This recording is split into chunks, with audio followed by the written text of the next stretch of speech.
Good afternoon to all of you. So today we all are going to discuss about the galvanometer. ये क्या चीज़ है और basically ये क्या करता है हमारे लिए. तो मैं इसके इंट्रोडक्शन की मैं बात करूँ तो it is a device which can detect the current, which can tell us the direction of the current and even it can measure the current. अब हमारे मन में ये आ सकता है कि अगर गैल्वेनोमीटर करंट मेज़र करता है तो एमीटर क्या करता है हमारे लिए. तो it also measures a current, but basically ये जो एमीटर जो है वो हमारे लिए ये large value of the current को मेज़र करता है, very big amount of the current को मेज़र करता है. ये बहुत ही स्मॉल करंट को सेंस नहीं कर पाएगा. तो उसके लिए हम लोग गैल्वेनोमीटर को यूज़ करते हैं, because galvanometer can sense that small value of current and even it can also tell us the direction also कि in which direction the current is following. तो उसके लिए हम लोग को गैल्वेनोमीटर को एमीटर में कन्वर्ट करना पड़ता है. और जैसे बड़े करंट को सेंस करने के लिए हमको गैल्वेनोमीटर को एमीटर में हम लोग कन्वर्ट करते हैं, जो कि हम लोग पढ़ेंगे आगे जा करके. हम लोग galvanometer to ammeter and voltmeter to.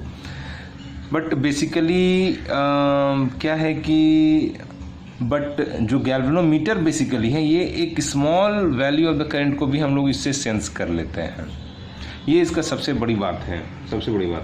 जैसे एग्जांपल के तौर पे मैं बात करूं तो जैसे क्रिकेट में जो टेस्ट मैच में होता है कि जब शाम में कोई बैट्समैन का विकेट गिर जाता है तो वहाँ पे हम लोग नाइट वॉचमैन एक बैट्समैन लगा देते हैं, जो कि बस क्या होता है कि वो विकेट को गिरने ना दे, वो बस अपना ठुका करके रोक करके रखे, है ना.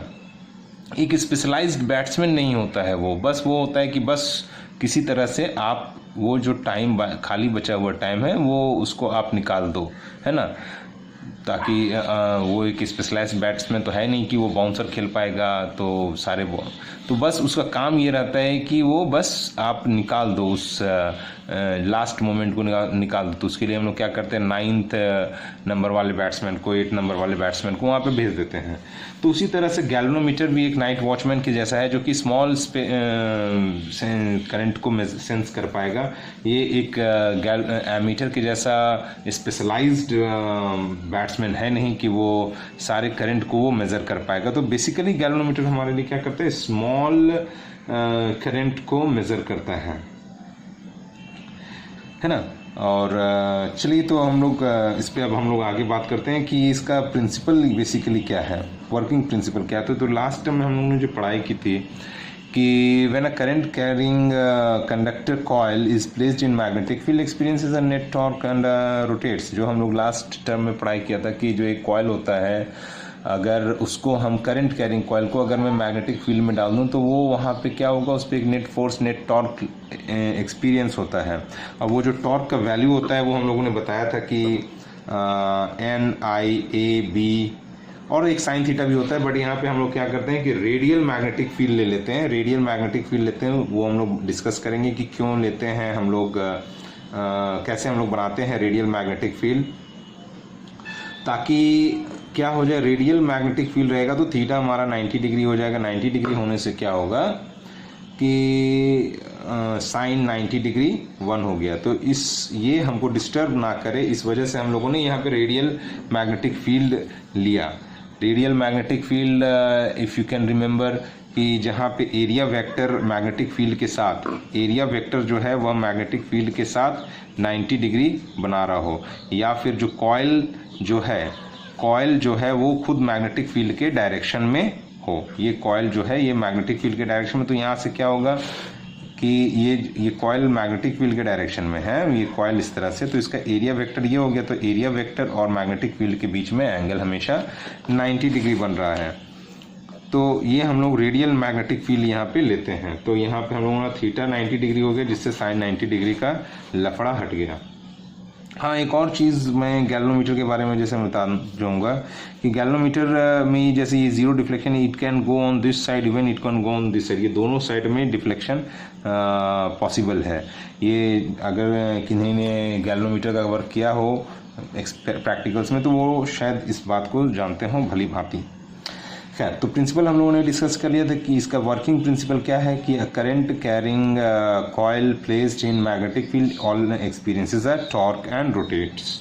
ठीक है, चलिए अब डिस्कस करते हैं कि इसका डिज़ाइन क्या है, इसका डिस्क्रिप्शन क्या है। Basically we need to know about its what you can say construction. ये इसका कंस्ट्रक्शन हम लोगों ने यहाँ बनाया है और यहाँ पे मैंने लिख रखा है। तो यहाँ पे बेसिकली हम लोगों ने ये जो देख रहे हो, यहाँ पे मैं डिटेल में यहाँ पे लिखा हुआ है, वैसे मैं डायग्राम से मैं इसको आपको एक्सप्लेन करने की कोशिश करूँ तो यहाँ पे ये जो आप देख रहे हो एक सिलेंड्रिकल है ना, ये क्यों सिलेंडर लेते हैं इसके लिए, इसके पीछे भी कारण है। और ये जो सिलेंडर है ये आयरन का है। ये जो सिलेंडर हम लोगों ने लिया है यहाँ पे मैं लिख देता हूँ, ये जो सिलेंडर हम लोगों ने जो लिया है यहाँ पे है ना, ये आयरन का है। दिस इज योर आयरन और यू कैन से सॉफ्ट आयरन। ये सिलेंडर किसका है? सॉफ्ट आयरन है। ये क्यों है इसके पीछे भी कारण है। फिर इसके ऊपर एक फ्रेम ले लेते हैं।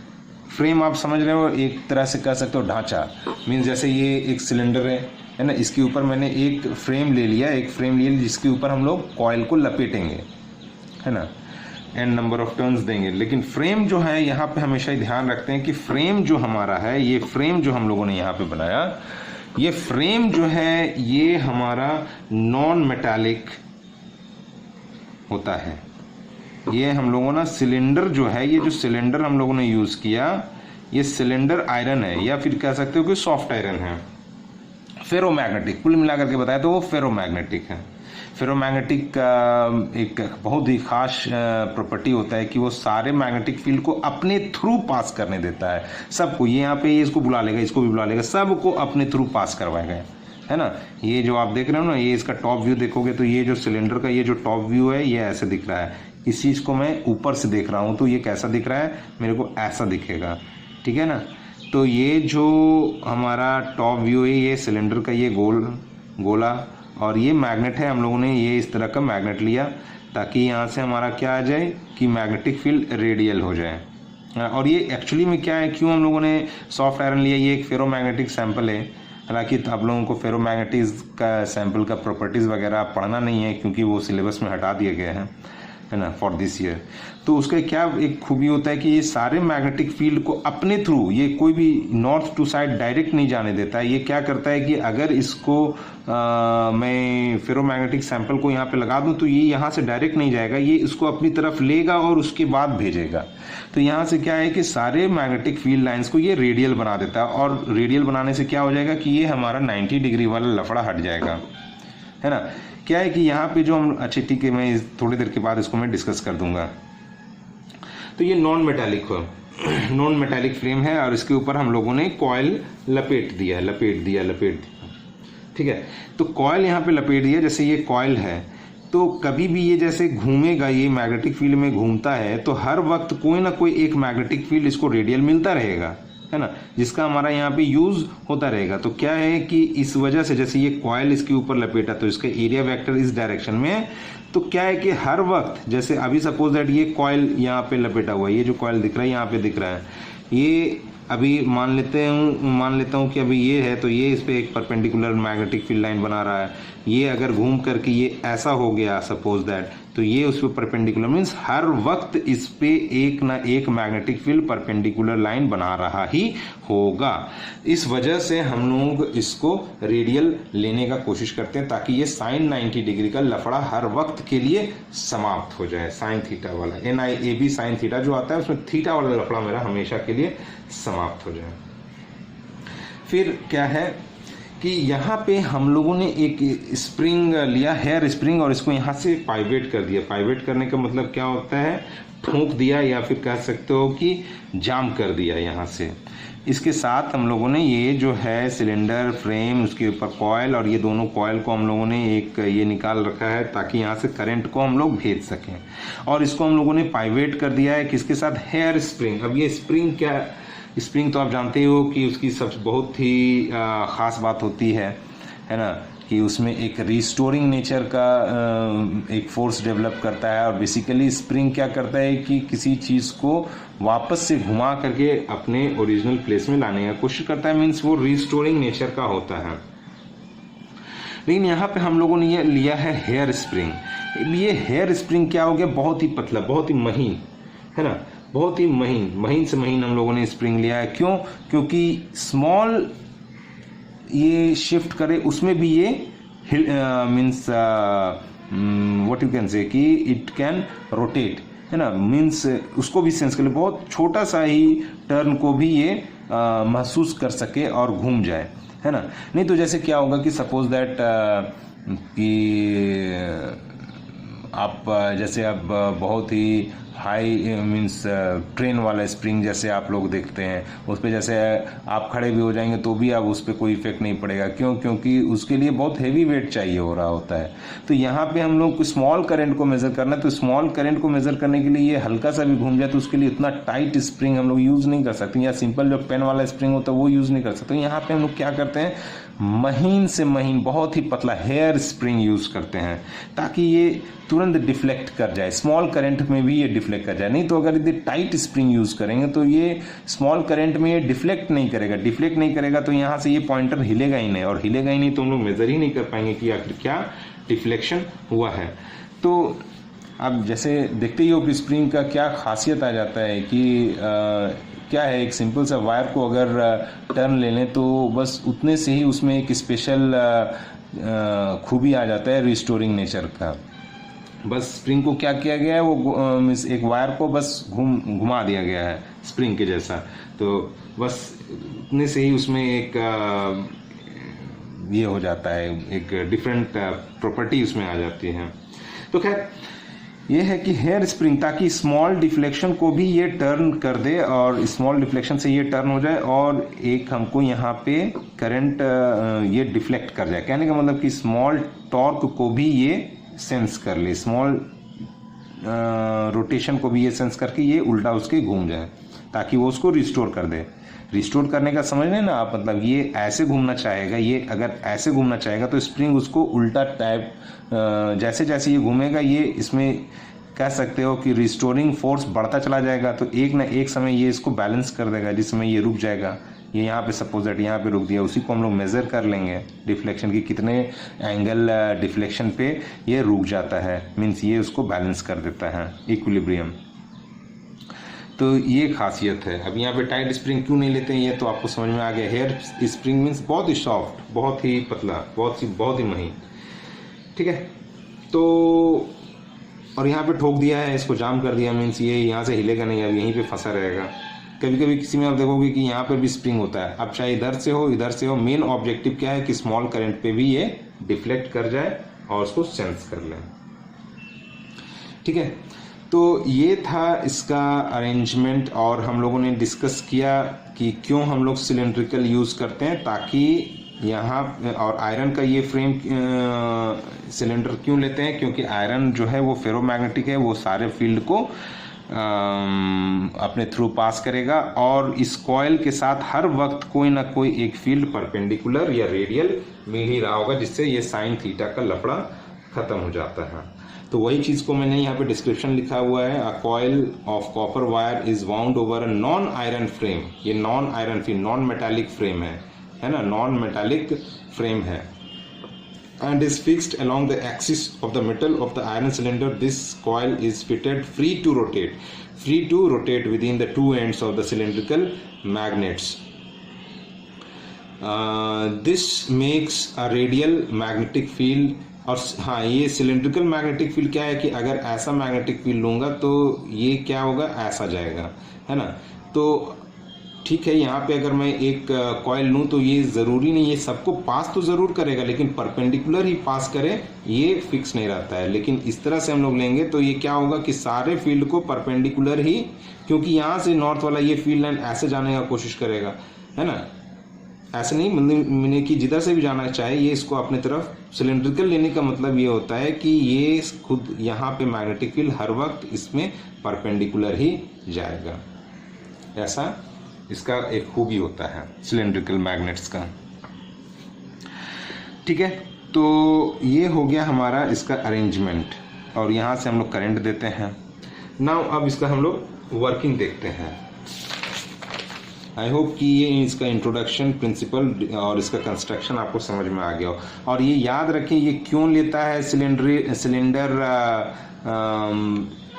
सिलेंड्रिकल इनसाइड, है ना, और जो कि आयरन का होता है, ताकि ये सारा परपेंडिकुलर रेडियल मैग्नेटिक फील्ड मिले, है ना। ये हमेशा याद रखिएगा, ये बहुत इंपॉर्टेंट है।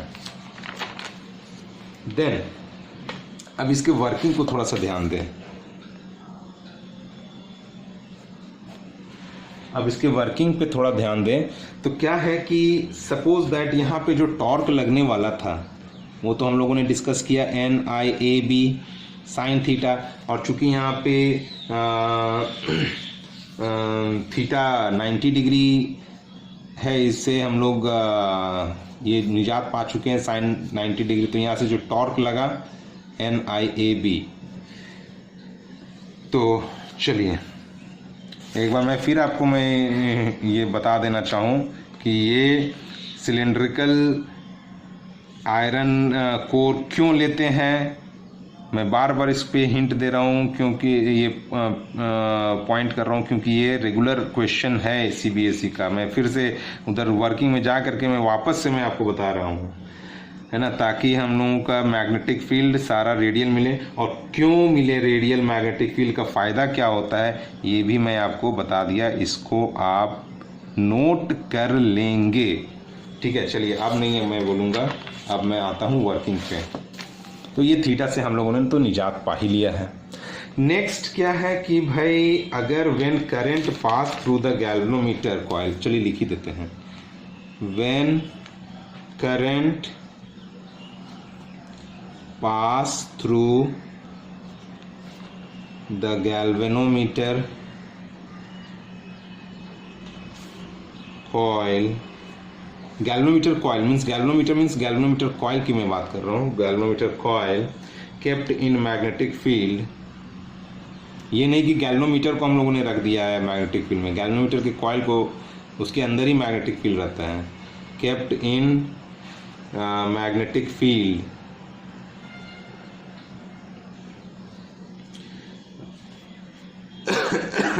तो वहाँ पे जो हेयर स्प्रिंग जो होता है ना, अभी ऐसे जब करंट पास करेंगे तो क्या होगा, जो हेयर स्प्रिंग है वो बिल्कुल अपोजिट डायरेक्शन में एक टॉर्क लगा के उसको रोकने का कोशिश करेगा, है ना। जैसे ये जब हम लोगों ने यहाँ पे करंट दिया तो ये कॉइल घूमेगा, तो ये हेयर स्प्रिंग उसके अपोजिट डायरेक्शन में उसको रिस्टोर करके वापस से लाने का कोशिश करेगा, है ना। यही ना होता है, स्प्रिंग वो जिधर घुमाओ उसके ऑपोजिट डायरेक्शन में वो घुमाता, ताकि तब तो वो रिस्टोरिंग नेचर का होगा ना, नहीं तो उसी डायरेक्शन में घूमेगा तो वो उसको रोकेगा क्यों, उसको तो सपोर्ट कर देगा। तो ये क्या करेगा, स्प्रिंग उसको ऑपोजिट डायरेक्शन में घूम करके रोकने का एक मीन्स एक रेस्टोरिंग टॉर्क वो बना देगा। तो क्या है कि हेयर स्प्रिंग बिल्कुल ऑपोजिट डायरेक्शन में एक टॉर्क लगा के रोकेगा। जितना ज़्यादा घुमा देंगे उतना ज़्यादा रोकने की कोशिश करेगा, और एक समय ऐसा आएगा कि वह उसको रोक ले जाएगा। मेरी बात समझ में आ रहा है कि जैसे हम लोगों ने करंट को पास किया तो ये कॉइल यहाँ पे ऐसे घूमेगा मैग्नेटिक फील्ड में, ये घूमेगा तो इसके जस्ट ऑपोजिट डायरेक्शन में ये एक रिस्टोरिंग टॉर्क लगाएगा, रोकने का कोशिश करेगा, और एक न एक समय सपोज दैट यहाँ पे है, इतने डिफ्लेक्शन पे इसको ये रोक ले गया, मीन्स यहाँ पे ये पॉइंटर यहाँ से बढ़ना स्टार्ट किया और यहाँ पे आकर के रुक गया। अब क्या है कि इसका टॉर्क और इसका टॉर्क बराबर हो गया, मीन्स इस कॉइल का टॉर्क और इसके इसका रिस्टोरिंग टॉर्क बराबर हो गया, है ना। तो क्या कह रहे हैं कि एट इक्विलिब्रियम, ये सारे पॉइंट्स को आप छोटे छोटे पॉइंट्स में लिखेंगे जरूर। एट इक्विलिब्रियम ये जो टॉर्क है NIAB, ये जो टॉर्क है ये क्या होगा, restoring torque of hair spring. यहाँ का साइन थीटा तो हट चुका होगा ना, तो restoring torque of hair spring. और रिस्टोरिंग टॉर्क क्या होगा, जैसे समझने के लिए देखिए कि एक डिग्री घूमता है तो suppose that restoring torque K लगता है ना। 1 डिग्री में suppose that restoring torque K लगता है, तो यहाँ पे 5 डिग्री अगर घूमता है, 5 एंगल कुछ भी हो गया, 2 3 4 5 जो भी डिग्री एंगल घूम गया, 5 जो भी है 5 डिग्री, तो रिस्टोरिंग टॉर्क क्या हो जाएगा K5। 1 डिग्री के लिए इतना, तो 5 डिग्री के लिए K5, ठीक है। तो यहाँ पे ये जो NIAB रिस्टोरिंग टॉर्क ऑफ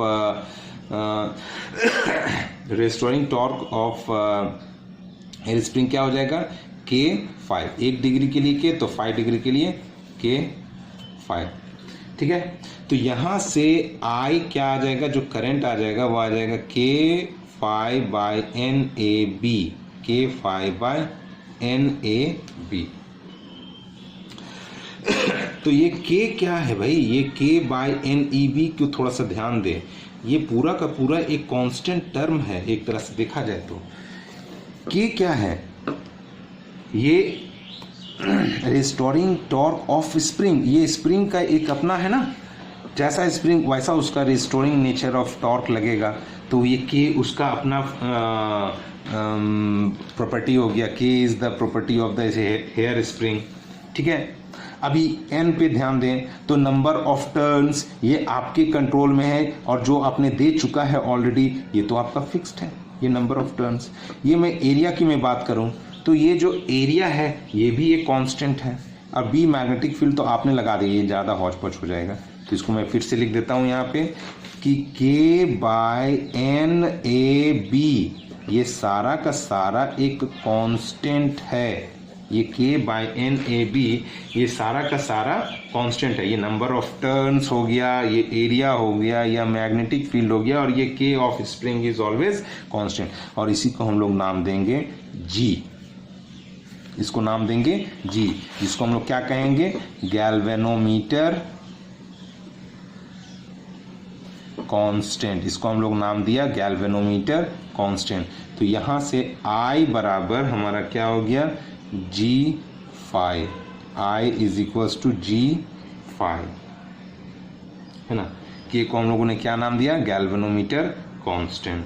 तो यहां से आप देख सकते हो कि हम लोग करंट को इजीली मेजर कर सकते हैं, या फिर यहां से एक और हम लोग कंक्लूजन में आ सकते हैं कि current is directly proportional to phi. Means current can be measured by the deflection only. और एक चीज, जितना ज्यादा डिफ्लेक्शन उतना ज्यादा करंट, जितना कम डिफ्लेक्शन उतना कम करंट। मीन्स डिफ्लेक्शन अगर बहुत ज्यादा है मीन्स कह सकते हैं कि करंट वहां पे हाई है, और डिफ्लेक्शन जितना कम है हम लोग कह सकते हैं कि करंट उतना ही कम है। और केवल डिफ्लेक्शन से, जी का वैल्यू हमको मालूम है, केवल डिफ्लेक्शन से हम लोग करंट का वैल्यू निकाल सकते हैं कि what is the current for the full scale deflection. I is equals to G5। More deflection more current, less deflection less current, है ना। तो ये एक बहुत ही खास बात होगी जो कि हम लोग करंट मेजर कर सकते हैं केवल गैल्वेनोमीटर के डिफ्लेक्शन के आधार पे, ठीक है। तो चलें अब हम लोग डिस्कस करते हैं। Now let us discuss the properties of galvanometer. Properties of galvanometer.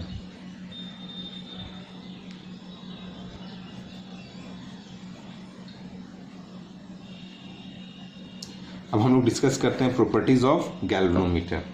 जैसे सबसे पहला प्रॉपर्टी है करंट सेंसिटिविटी।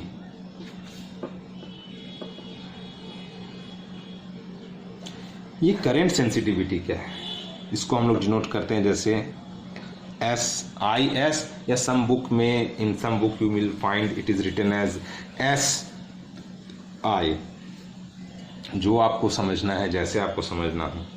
तो IS हम लोगों ने ले लिया करंट सेंसिटिविटी। तो ये क्या है कि it is the ratio of deflection by current. It is the ratio of deflection by current. कहने का मतलब क्या है, सेंसिटिविटी मीन्स जो कम से कम वैल्यू ऑफ करंट को ही इसको सेंस कर ले वो ज़्यादा सेंसिटिव है। कहने का मतलब यही है, सेंसिटिविटी का तो मतलब यही होता है कि जो जितना से जितना कम चीज़ को भी सेंस कर ले, मिनिमम को भी सेंस कर ले, दैट इज मोर सेंसिटिव। तो यहाँ पे डिफ्लेक्शन, अगर एक स्मॉल डिफ्लेक्शन को ही ये सेंस कर लेता है ना, तो इट इज मोर सेंसिबल, है ना। मीन्स अगर ज़्यादा डिफ्लेक्शन शो कर दे, मीन्स ज़्यादा डिफ्लेक्शन शो करे, तो ये ज़्यादा कह सकते हो कि यहाँ पे फाई जो है जितना ज़्यादा हो उतना ज़्यादा करंट सेंसिटिविटी हाई होगा। मीन्स डिफ्लेक्शन जितना ज़्यादा हो उतना हाई यहाँ पे करंट सेंसिटिविटी होगा। या कह सकते हैं कि जितना कम करंट हो, कम करंट को भी ये सेंस कर लेगा। ये देख सकते हैं ना, I S is inversely proportional to I. Means I छोटा होगा तो भी ये इसको सेंस कर लेगा, है ना।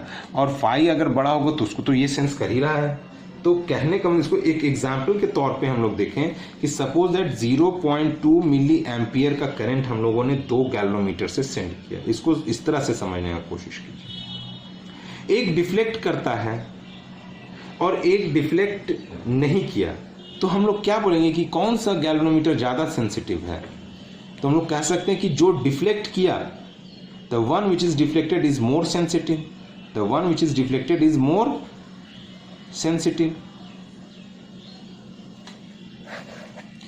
तो जो जो डिफ्लेक्ट किया, एक नहीं डिफ्लेक्ट किया, मीन्स वहां पे ये करंट में कोई डिफ्लेक्शन हमको मिला ही नहीं, है ना। तो कह सकते हैं कि वो लेस सेंसिटिव है, जिसमें कम करंट, इतने ही करंट में वो सेंस कर लिया, उसमें डिफ्लेक्शन मिल गया, means it is more sensitive, है ना।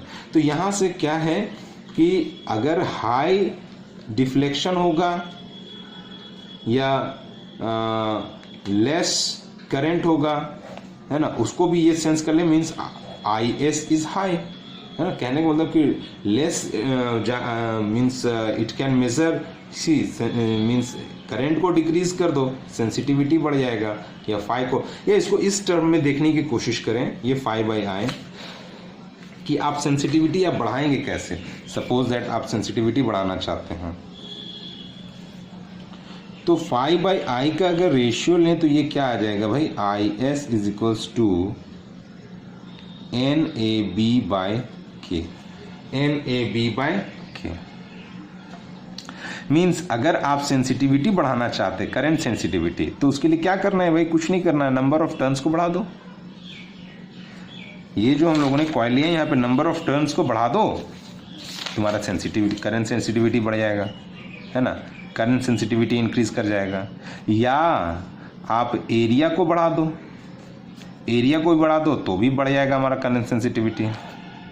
या मैग्नेटिक फील्ड को बढ़ा दो तब भी हमारा करंट सेंसिटिविटी बढ़ जाएगा। या इस के को घटा दो, के लेस, इसलिए तो हम लोग यहाँ पे हम लोग या क्या यूज़ करते हैं, हेयर स्प्रिंग, क्योंकि हेयर स्प्रिंग के लिए के हमारा छोटा होगा, अगर छोटा के है तो हमारा सेंसिटिविटी वैसे भी हाई होगा, है ना। तो हम लोग कैसे करंट सेंसिटिविटी को बढ़ा कैसे सकते हैं, एन को बढ़ा के, ए को बढ़ा के, बी को बढ़ा के, या के को घटा के। के को घटाने के लिए हम लोगों ने क्या यूज़ किया है, हेयर स्प्रिंग, जो महीन से महीन करंट को भी में तुरंत डिफ्लेक्ट कर जाए, घूम जाए, है ना, रिस्टोरिंग नेचर का ये शो करें। तो इसी से हमको क्या मिलता है कि हेयर स्प्रिंग हम लोगों ने यूज़ किया ताकि उसका के वैल्यू कम होता है। चलिए, तो नेक्स्ट प्रॉपर्टी इसका होता है वोल्टेज सेंसिटिविटी। अब ये वोल्टेज सेंसिटिविटी को हम लोग क्या बोलेंगे, एस वी या वी एस। डिफ्लेक्शन, ये उसी तरह से डिफ्लेक्शन बाय वोल्टेज, या इसको कह सकते हैं V S is equals to V is I R. और फाई बाई आई को हम लोगों ने तो ऑलरेडी देखा है, फाई बाई आई को ऑलरेडी हम लोगों ने देखा, वो क्या होता है हमारा, फाई बाई आई के वैल्यू को हम लोगों ने यहाँ पे लिखा था ना, कहाँ पे लिखा, हाँ, फाई बाई आई का value N A B by K, N A B by K, और ये आर है ना भाई, ये फाई बाई आई का वैल्यू। चलिए, के आर। अब यहाँ पे हम वोल्टेज सेंसिटिविटी बढ़ाने के लिए वही सब सारा चीज़ करेंगे, लेकिन एक और है, ये जैसे यहाँ पे करंट को सेंस कर लिया, यहाँ पे वोल्टेज को सेंस कर रहा है, और कुछ नहीं कर रहा है भाई। तो यहाँ पे वोल्टेज को सेंस करवाने के लिए हम लोगों ने क्या एक और देखा कि एक और फैक्टर आता है resistance, R. R is your resistance. Means ये सारा चीज़ तो यहाँ पर भी लागू हो रहा है भाई, लेकिन एक एक्स्ट्रा है कि आर को डिक्रीज करें। अब आपके मन में आएगा ये कैसे करें। अभी हम लोगों ने यहाँ पे कॉइलिंग कर दिया, जितना ज़्यादा कॉइल उतना ज़्यादा लेंथ, जितना ज़्यादा लेंथ उतना ज़्यादा रेसिस्टेंस। तो भाई जितना नंबर ऑफ टर्न्स बढ़ा करके हम लोगों ने वोल्टेज सेंसिटिविटी बढ़ाया, लेकिन एट द सेम टाइम उस लेंथ के बढ़ने से रेसिस्टेंस भी बढ़ गया ना। Length is R is directly proportional to L.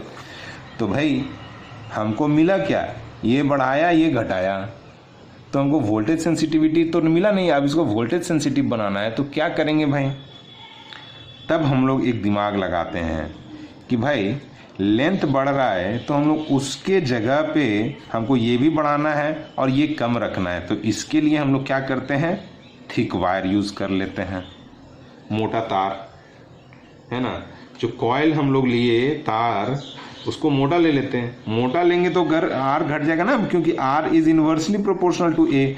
तो थिन वायर की जगह में यहाँ पे हम लोग क्या यूज़ किया, थिक वायर यूज़ किया। तो थिक वायर यूज़ करेंगे तो रेसिस्टेंस घट जाएगा, और रेसिस्टेंस घट जाएगा तो हमारा काम बन जाएगा, वोल्टेज सेंसिटिव हो गया।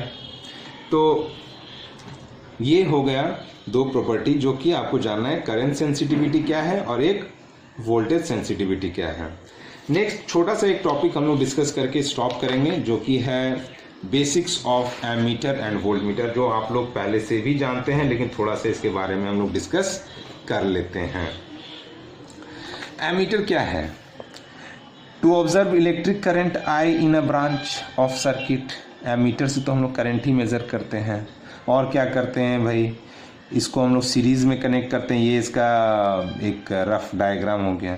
और क्या करते हैं भाई कि एक सर्किट में कितना करंट पास कर रहा, उसके लिए मेरा ऑब्जेक्टिव क्या है कि सारा का सारा करंट इसमें से जाए, तब तो हम लोग बताएंगे कि सर्किट में कितना करंट पास कर रहा है ना। तो full current should pass through it, ammeter से full current should pass through it.